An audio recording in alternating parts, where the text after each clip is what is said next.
పరమాత్మ నివసించే స్థానం యొక్క వర్ణన మనకి గీతలో కూడా ఇవ్వటం జరిగింది.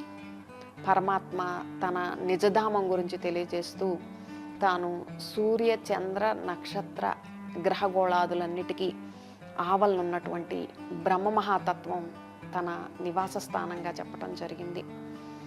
అంటే సూర్య చంద్రాదుల ప్రకాశము వెలుగు పడని స్థానం, స్వయం ప్రకాశ జ్యోతి తత్వం, అది తన నివాస స్థానంగా ఆయన వెల్లడించటం జరిగింది.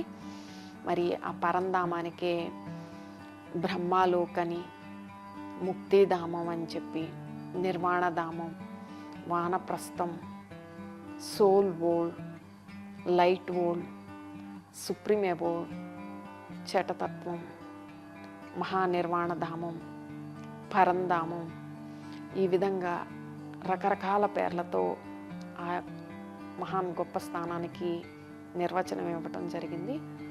కాబట్టి పరమాత్మ ఎలా అయితే సూర్యుడు ఒక స్థానంలో ఉంటూ మొత్తం విశ్వానికి తన ప్రకాశాన్ని వెలుగునిస్తాడో, మరి పరమాత్ముడు ఈశ్వరుడు కూడా పరంధామం నుంచి మొత్తం విశ్వానికి తన జ్ఞాన ప్రకాశాన్ని, వెలుగుని, శక్తిని ఆయన ప్రసరింపజేస్తాడు.